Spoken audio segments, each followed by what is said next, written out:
Hi, welcome. Enjoy the content. Subscribe and turn on notifications. He always believed he had built the right life. The correct life. At 29, Daniel was a senior financial analyst. A man living in a world of numbers, of patterns, of predictable outcomes. His world was a fortress of certainty, built brick by meticulous brick. And Brighton, with its chaotic, vibrant energy, its bohemian beachfront and labyrinthine lanes, Brighton was the perfect backdrop. It was the beautiful, unpredictable sea, crashing against the sturdy, man-made pier of his existence. And Chloe. Chloe was the sea. She was 27. A freelance photographer. Chloe Renaud. The name itself sounded like art. Something you couldn't quite pin down. He remembered seeing her for the first time. At an outdoor art fair near the seafront. Her stall was a beautiful mess of black and white prints. She captured the beauty in things others saw only as decay. The peeling paint on a forgotten door. The skeletal remains of the West Pier. The tired eyes of an old fisherman. Daniel, who saw the world in spreadsheets and market trends, was completely captivated. He saw her not just as a woman, but as a fascinating variable he needed to understand, to solve. Their first date was a masterclass in contrasts. He talked about 5-year plans, investment portfolios. She talked about the golden hour, about capturing a soul through a lens, about freedom. He admired her worldview with the intensity of a collector discovering a rare artifact. He didn't just want to be with her. He felt an overwhelming urge to provide a framework for her beautiful chaos. He believed, with all his certainty, that she needed his structure, his stability, to truly flourish. And for a while, it seemed to work. He pursued her with the same methodical determination he applied to a volatile stock. It worked. 2 years later, they were married. The ceremony on a clifftop, overlooking the English Channel. The grey water churning below as they said their vows. To Daniel, it wasn't just a wedding. It was the successful completion of his most important project.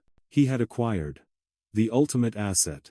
He felt like he was living inside a perfectly rendered projection. They rented a charming cottage in Ovingdean, a short walk from the pebbled shores. Daniel worked from home most days. His world contained within 3 glowing monitors. A universe of data. Chloe, she wandered the city. Her camera always with her. Her art. The strange and melancholic beauty she found in the city's forgotten corners. Their routine was simple. And in his mind, it was perfect. A well-balanced equation. His logic. Her creativity. His structure. Her freedom. He had built this. This solid, real thing. This life. He believed, he understood her completely. He believed trust was the bedrock of their marriage.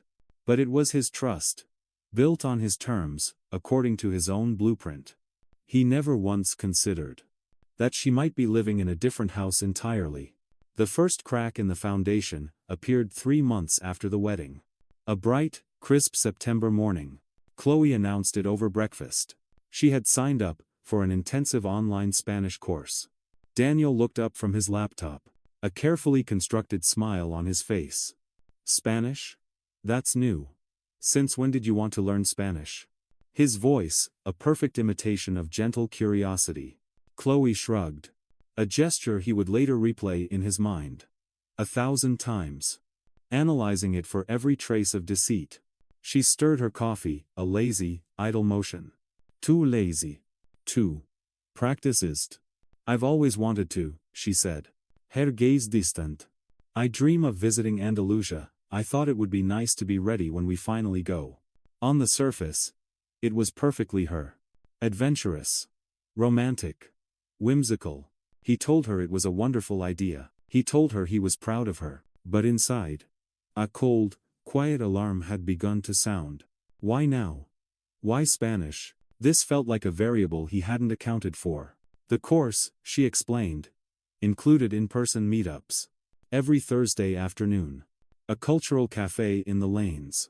To practice conversation. He nodded. Fully supportive. He never questioned it further. To question it would be to admit a flicker of doubt. And his entire system was built on certainty. Trust, he told himself, was the foundation. Thursdays became a fixture.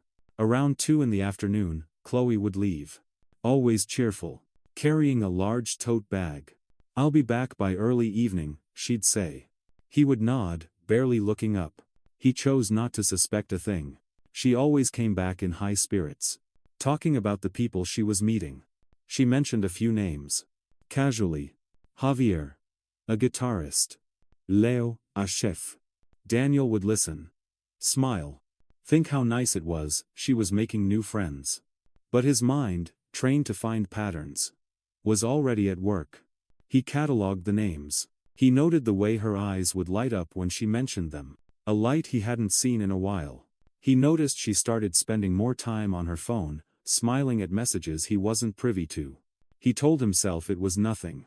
Jealousy was an irrational emotion. An inefficient waste of energy. But the cold feeling in his gut, the low, persistent hum of wrongness, was an undeniable data point. He just filed it away, waiting for more information. All while maintaining the flawless facade of the trusting, supportive husband. It was a miserable Thursday. In late October. The day the system finally crashed. A cold, relentless rain lashing against the windows. Daniel was in the middle of a stressful video conference. Arguing with the London office. Defending his data.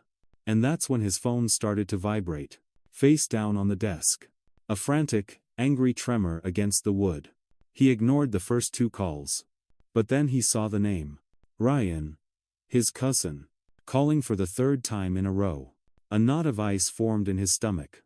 Ryan rarely called. "Hey, Ryan, what's up? I'm in the middle of something." A hesitation on the other end.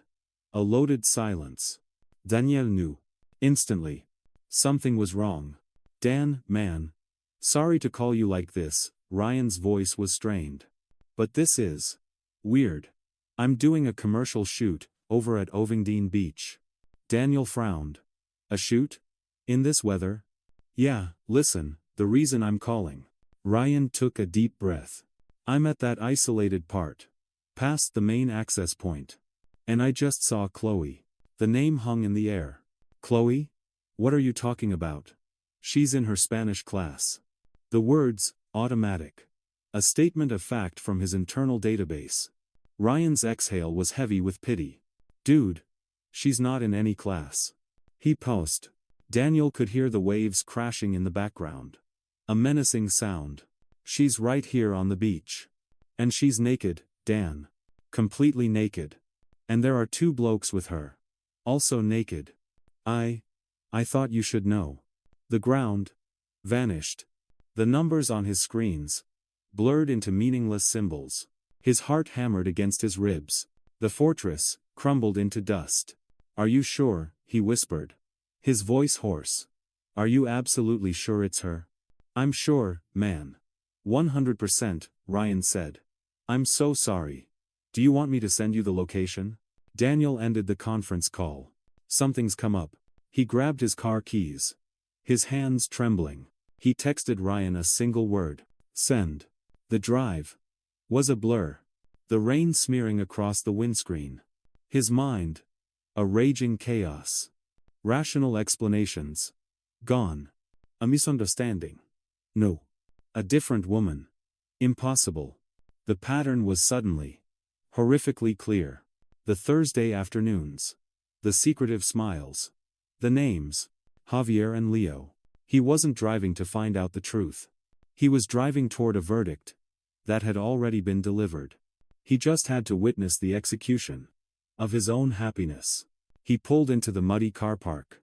And for a moment, he just sat there. The rain drumming on the roof. He got out of the car. Walked down the slippery chalk path. Each step, deliberate. Each crunch of pebbles under his shoes. An accusation. And then, through the gray mist, he saw them. In a small alcove, sheltered by the white cliffs. A colorful towel, spread out on the wet stones. On it lay Chloe. Naked. Her skin pale, glistening with rain. Beside her, 2 equally naked men. Laughing. He recognized them instantly. The characters from her fabricated story. Nausea. Followed by a cold, pure rage. He walked toward them, his steps steady. Javier was the first to spot him. His laughter died. He nudged Chloe. Pointed. She turned her head. And her face, transformed. Relaxed. To sheer, unadulterated panic. She scrambled up, trying to cover herself. Then grabbed the towel. Daniel. What? What are you doing here? She stammered. He stopped a few feet away. His arms crossed. He didn't even glance at the two men. You told me, he said, his voice low, icy. You'd be at your Spanish class. She tried a smile. Pathetic. I was. I mean, the class ended early, so we decided to come to the beach, to relax. Relax, he repeated. The word a weapon. He gestured at the desolate, rain-swept beach. Relaxing. Naked. With two men. On a nudist beach. Is this part of the Spanish course curriculum now? Some kind of cultural immersion I wasn't aware of? Daniel, you're overreacting, she pleaded, clutching the towel. It's not sexual. It's just. It's a lie, Daniel interrupted. The anger boiling over. You told me you were at a cultural cafe. Practicing conversation. You didn't mention a beach. You didn't mention nudity. You didn't mention them. He finally looked at Javier and Leo. His eyes filled with contempt. They flinched. I don't care what you two do with your lives. But you help my wife lie to me, that's low. He turned back to Chloe. Tears were welling in her eyes.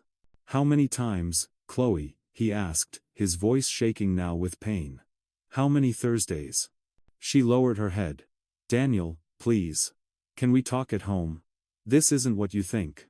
I didn't cheat on you. I don't want to hear it, he said, stepping back. You built an entire lie. A complete fabrication.